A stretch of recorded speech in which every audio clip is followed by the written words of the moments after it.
the pump's performance is whether or not the pump is supplying the correct pressure and flow. The values for proper pressure and flow are often based on the pump's design characteristics. One way of examining a pump's design characteristics is with pump curve graphs. This one shows the pump's head curve, which represents how much head or pressure the pump should produce for various flow rates.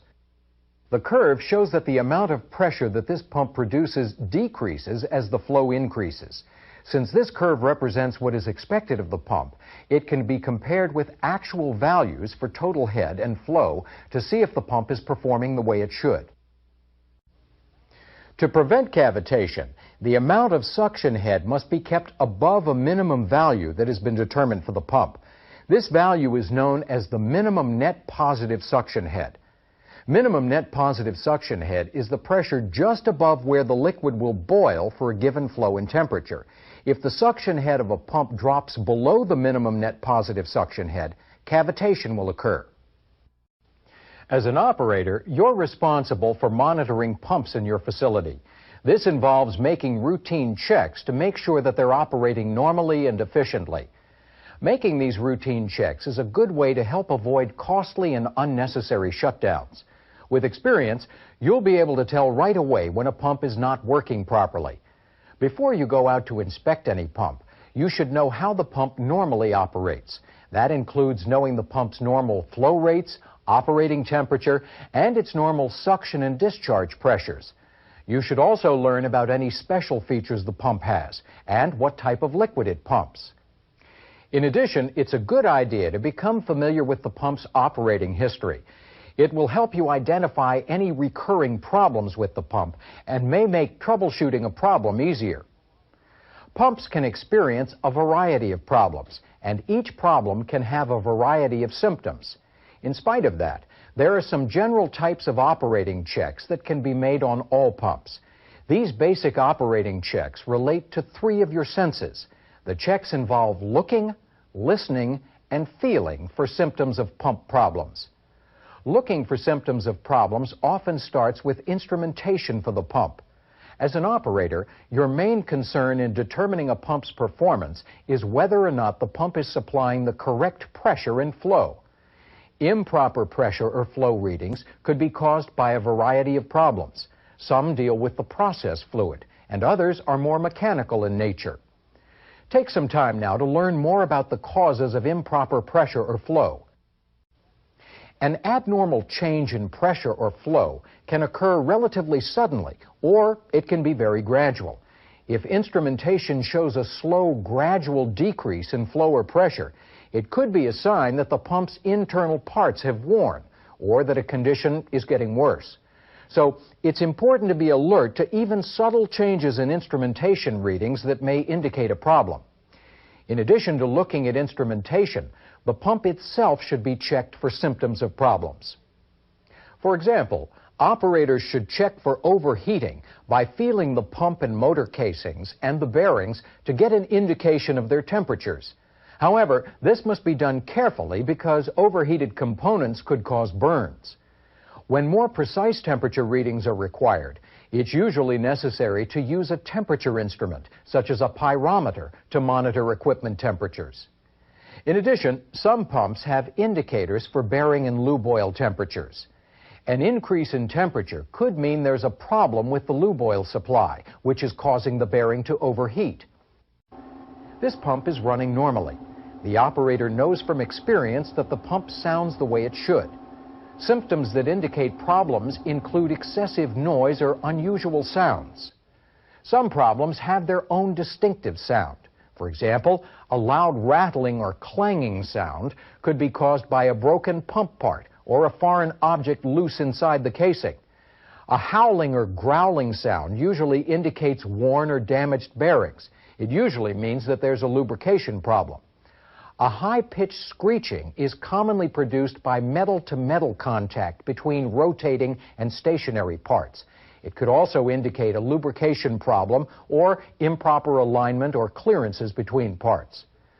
While some problems have distinctive sounds, others simply produce excessive noise or vibration. Checking for unusual vibration is a common part of a pump inspection. A quick check can usually be accomplished by carefully touching the motor and the pump with a bare hand. For a more detailed examination of vibration, vibration detection instruments can be used. These instruments are extremely sensitive and collect various types of data on the nature of the vibration. After the data is collected, it can be analyzed to determine if problems exist in a pump or its driver. So far, we've been discussing some general symptoms of abnormal pump operation. Although we looked at each one separately, many symptoms are related. When you detect one symptom, be sure to look for others that could help narrow down the cause of the problem. Let's pause here to give you a chance to check your understanding of symptoms of pump problems. Checking for leaks is a routine part of inspecting pumps and their related equipment. Here, the operator begins with the suction piping, checking the suction valve packing and gasket for process liquid leaks. Then he turns his attention to the pump itself. Pumps that use packing often need a small amount of leak-off to cool and lubricate the packing. A trickle of liquid is normal. Unlike packing, mechanical seals should not have a noticeable leak-off. If liquid is leaking from a mechanical seal, the seal has failed and action should be taken to have the pump repaired. After checking packing or seals, the operator looks over the rest of the pump. Here, he checks the bearings to see if there are any oil leaks. Finally, he looks over the pump's discharge piping for the same things as with the suction piping. If he finds a leak, he'll trace it to its source and then report it to his supervisor. When you hear a rattling noise that sounds like marbles rattling around inside the pump, it's usually a sign of cavitation. Other signs of cavitation include fluctuations in discharge pressure and sometimes an overheated pump casing. Cavitation can also cause a decrease in flow. The extent to which flow decreases depends on how bad the cavitation is. Cavitation is usually violent, and if it's not corrected, the pump can be damaged. To stop or minimize cavitation, the suction head must be raised above the minimum net positive suction head for the pump. Sometimes this can be done by cutting back the flow on the discharge side of the pump. Restricting the flow of the fluid as it leaves the pump basically increases the pressure in the pump. Increasing the pressure will help keep the fluid from boiling and causing cavitation damage. However, restricting discharge flow could affect processes in the plant. So it's normally done temporarily if plant procedures allow it until other actions can be taken to stop the cavitation. In some cases, cavitation can occur because the temperature of the process fluid is too high. This causes the fluid to boil when it experiences the drop in pressure as it enters the pump.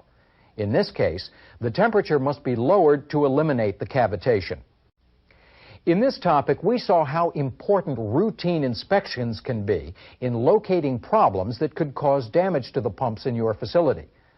Experience with your facility's equipment and knowledge of the basic operating conditions for each pump will help you to recognize when something's wrong with the pump. It's then your job to report problems to your supervisor. Take a moment now and try some practice questions. Unlike packing, mechanical seals should not have a noticeable leak-off. If liquid is leaking from a mechanical seal, the seal has failed and action should be taken to have the pump repaired. Cavitation is usually violent, and if it's not corrected, the pump can be damaged. To stop or minimize cavitation, the suction head must be raised above the minimum net positive suction head for the pump. Sometimes this can be done by cutting back the flow on the discharge side of the pump. Restricting the flow of the fluid as it leaves the pump basically increases the pressure in the pump. Increasing the pressure will help keep the fluid from boiling and causing cavitation damage. However, restricting discharge flow could affect processes in the plant. So it's normally done temporarily if plant procedures allow it until other actions can be taken to stop the cavitation. In some cases, cavitation can occur because the temperature of the process fluid is too high. This causes the fluid to boil when it experiences the drop in pressure as it enters the pump. In this case, the temperature must be lowered to eliminate the cavitation.